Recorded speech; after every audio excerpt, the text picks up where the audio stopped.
तो बताइए अपनी जर्नी के बारे में, जो आपकी पढ़ाई है कहाँ कहाँ।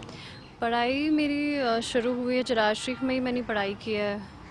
Like government high secondary school Chirag Sharif, and मेरा कॉलेज भी वहीं पे है। मैंने अपना जो है कॉलेज वहीं पे कंप्लीट किया, एंड मैं डिस्टेंस कर रही हूँ लाइक मास्टर्स पब्लिक एडमिनिस्ट्रेशन में। तो सिंगिंग का कैसे, कहाँ आया। सिंगिंग का है कि काइंड ऑफ जो मेरे भाई है, he is also a singer, his name is Shahbaz Gul. तो उनसे इंस्पायर होके मैंने गाना स्टार्ट किया। एंड स्टार्टिंग में मैं कलाम शेखुल आलम, नाते शरीफ ये गाती थी, ये परफॉर्म करती थी। एंड स्टार्टिंग में जो मेरा स्टार्ट हुआ लाइक करियर, उसमें काफ़ी इम्पॉर्टेंट रोल रहा है डॉक्टर अजीज़ हाजनी का। तो उन्होंने काफ़ी सपोर्ट किया है मुझे जब मैंने ये स्टार्ट किया। तो फिर आगे जब मैं बढ़ी तो बीच में मेरी मुलाकात हुई, लाइक मेरा एक परफॉर्मेंस था सामापा आलाप में, मैंने परफॉर्म किया 2016 में। तो वहाँ पे अभय रुस्तम सपोरी, पंडित अभय रुस्तम सपोरी, उन्होंने मुझे देखा। एंड उसके बाद फिर मैंने अच्छे से ट्रेनिंग ली लाइक गाने की, एंड मैंने गाना स्टार्ट किया। तो ये मेरे गाने की जर्नी है कि कैसे स्टार्ट हुई है। तो फिर उसके बाद कितना स्ट्रगल रहा। स्ट्रगल काफ़ी रहा, लाइक जैसे मूवी में दिखाया भी गया है, लाइक उस टाइम पे राज बेगम जी को कितना फेस करना पड़ा। तो अभी भी कहीं ना कहीं वो सब कुछ फेस करना पड़ता है। लाइक बहुत चीज़ें सुननी पड़ी, देखनी पड़ी कभी।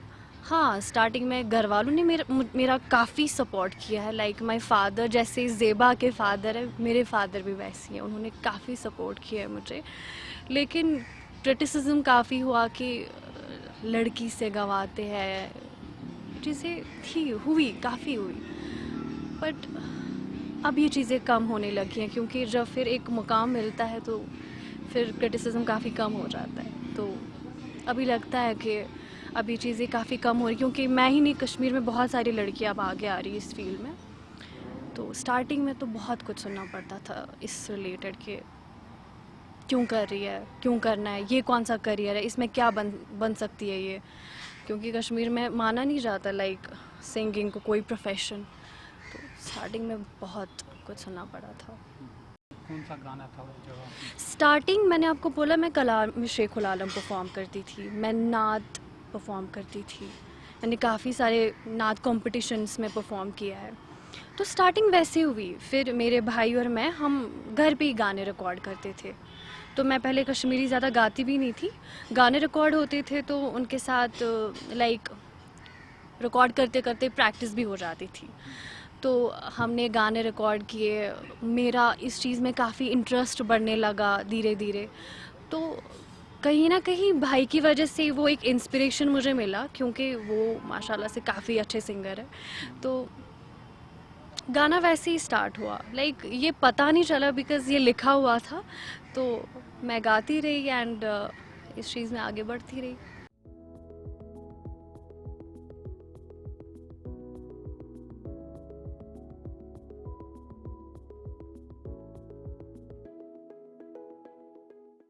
देखिए ये कल्चर और लिटरेचर के एक रज़ाकुन की हैसियत से मैं बता रहा हूँ कि ये एक खुशाइन बात है कि जो हमारे नौजवान हैं वो कश्मीरी में गाते हैं और दिल से गाते हैं, एक एहसास के साथ गाते हैं।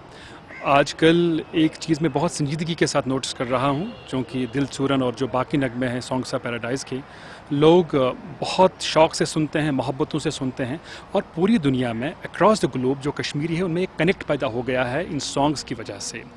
तो कहने का मतलब ये है कि अगर हम चाहते हैं कि हमें एक यूनिकनेस, वननेस कायम रहे, उसके लिए हमें चाहिए कि हम अपनी यंगस्टर्स को अपनी तहज़ीब, अपने तमद्दुन, अपने कल्चर, अपनी लैंग्वेज के साथ ताल्लुक़ कायम करने के लिए आमादा करें, अप्रिशिएट करें, इनकरेज करें। I am really thankful to the team of songs of paradise, Shafat Kazi साहब जो को प्रोड्यूसर हैं इस फिल्म के, दानिश रिंजू साहब who is director of the film, या इसके साथ साथ हमारे भाई अभय रुस्तम सोपोरी जो म्यूज़िक कंपोज़र है इस फिल्म के, उन्होंने बहुत अच्छा काम किया है और ख़ासकर मसरत को आइडेंटिफाई करके मसरत को उन्हें रीडिफाइन किया है। Because I feel really proud saying this कि मेरे वालिद साहब ने इनको 5वीं 4थी जमात में आइडेंटिफाई किया था एक स्कूल में। उसके बाद ये शेखुल आलम का कलाम गाया करती थी, प्रेजेंट किया करती थी मुख्तलिफ तकारीर में, और लोग इनको बहुत इनकरेज करते थे, इनकी सराहना करते थे। लेकिन अब इन्हें एक बड़ा प्लेटफॉर्म दिया गया है और लोग इनकी आवाज़ को पसंद कर आपको रहे हैं। लगता है कि जो यूथ है ऑल ओवर फिर से कनेक्ट हुआ है कश्मीरी सॉन्ग? डेफिनेटली। इससे कबल अगर हम देखते थे, अगर हमारे मोबाइल फ़ोन में 20 गाने होते थे, 20 में से 19 हॉलीवुड या बॉलीवुड के होते थे, एक नगमा भी कश्मीरी का होता था। लेकिन अब जो है हमारे मसरत जैसे गुलकार हैं, अशफाक कावा है, हमारे और भी कई वकार ख़ान है जो कश्मीरी में भी गाते हैं दूसरी ज़ुबानों के साथ साथ, और भी कई फ़ीमेल सिंगर्स हैं, या फॉर दैट मैटर जो हमारे फ़हीम अब्दुल्ला है। फ़हीम ने एक बॉलीवुड फिल्म के लिए नगमा गाया और बहुत मकबूल हुआ। लेकिन इसके साथ साथ उनकी यूट्यूब चैनल पर आप देखिए, उन्होंने कश्मीरी में भी बहुत गाया और अच्छा गाया है, और इससे एक कनेक्ट फील कर रहे हैं। हमारे जो नौजवान हैं वो इनकरेज हो रहे हैं टुवर्ड्स दियर मदर टंग, टुवर्ड्स दियर कल्चर।